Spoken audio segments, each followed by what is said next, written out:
Hey guys, it's April. I'm going to show you how you can use this notes sheet as you're moving through each of the units in class. So what this does is this highlights everything that you need to be looking for as you're moving through each unit, as you're moving through the material. And if you can complete a line for each event that you select, then you're going to have everything that you need for that final timeline project. So this is the Google Docs version. So if you download this into your own Google Doc, or if you download this as a Word document, you can manipulate these boxes. You can make them larger, smaller. You can kind of make this however you want.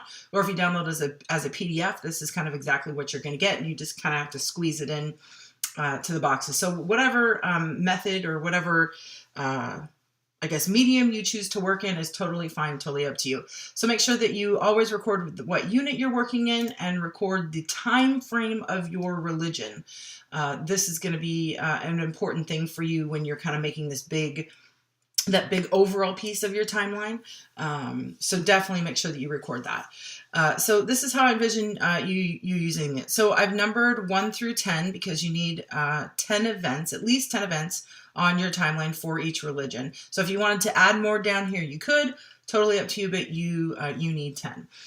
So let's say that we are in the unit about Christianity, and one of the events that I think was really important to Christianity would be the crucifixion of Christ, right? So I'm just going to write Jesus crucifixion. Totally didn't spell that way. There you go. It's going to tell me how to spell it. Okay, so I think that was a really important thing to do. I'm going to say his crucifixion happened the year 30 Common Era. I don't know if that's right or not. Significance, right? So this is where you're going to say, why is this important, right? Well, it's the death of the leader of Christianity, right? It was a prominent, he was a prominent figure, right? There was clashes between him and the Romans. As you can see, I type really well too.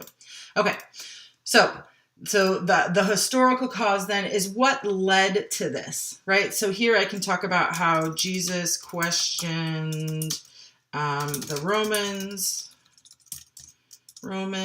and their religion, as well as the Jewish religion. Okay, so of course I can expand on this, but really what you're going to be doing here is this historical cause is talking about why this is significant, right? So it's one thing for somebody to be killed. It's another thing to talk about why they were killed and what drove that connection, or what drove it to happen. Okay, then this next box is modern day connection. So do you see things that are happening today that are somewhat connected or related to this event? So for this, I can say that, yes, modern day religious people are often persecuted, right, for speaking their views publicly. Okay, of course I could elaborate on that totally.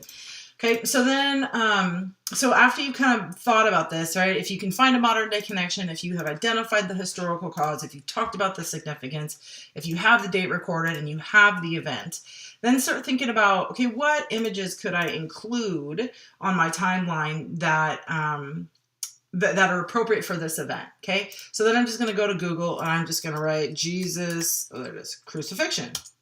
Okay, perfect. Right, so Wikipedia pops up. The reason that I like Wikipedia, and I know this might sound a little bit crazy, is Wikipedia is actually a really great source or place to start with. Wikipedia always lets you know if there's some original research, which means that somebody's come in here and modified it. But the other great thing I like about Wikipedia is that at the bottom, they have to list their sources. So they have to say where they got their information. And here is, of course, another great place that you can go to verify that the information is correct, or to learn more about the event that you're looking for. So Wikipedia is not a bad place to start. The other cool thing about Wikipedia is that they often, too, have images of what you're looking for. And the cool thing about that is that if you click on this image, what it's going to do is it's not only it's going to tell you about the image, but then it's going to tell you like where, who created it, what it's called, the year, and where it's currently located. And then it's always going to have the citation, which is kind of, you know, right here. And then of course it tells you, right, if you can have access to this and things like that. So if you like this image and you already have the citation information, then all you need to do is come up here, copy this link into this image idea or sources section, right? Because when it comes time for you to maybe to print this out, right, you can go back here, right? If this is digital, you can go back here, you can, you know, right, you can link it and it's going to take you right back here to this image. Or if you're doing this by hand, you can say Wikipedia. You can write the name of this image, and then in that source section, you can just say, right, Brooklyn Museum. God, I'm a terrible speller.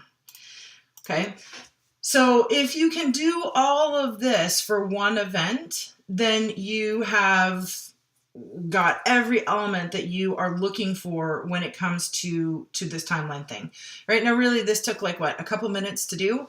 So obviously each one's going to take you a little bit more time. And then sometimes, I don't know if you're like me, but when I start doing this research kind of thing, I can definitely go down a rabbit hole, and then I'm, you know, looking at all kinds of different things and I'm learning. But that's perfect. That's great. That's really what you should be doing, because this is a time for you to grow and expand your knowledge about something that maybe you haven't done before. And seeing these images is a really cool way to get a better understanding of what it was like at the time, right? Because back in 30 Common Era, or whenever Jesus was crucified, there were no pictures. There was no way to record it. So we're relying on, you know, verbal history. We're relying on people describing what they saw, and then we're relying on artists to kind of interpret that. So Wikipedia is not a bad source, not at all. And then, of course, any other source that you want to reference. If you want to go directly to like a church's website, you can do that. If you want to go to a group's website, you know, you do what you think is best.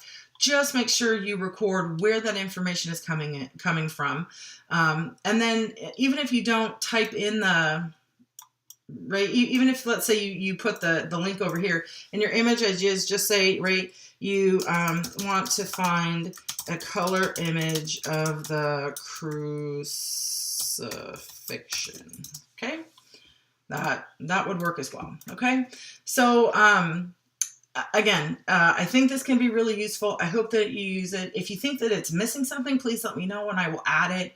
I will add it in for us for the remainder of the year. But give it a roll, see what you think, and let me know if it helps. Okay, thanks guys.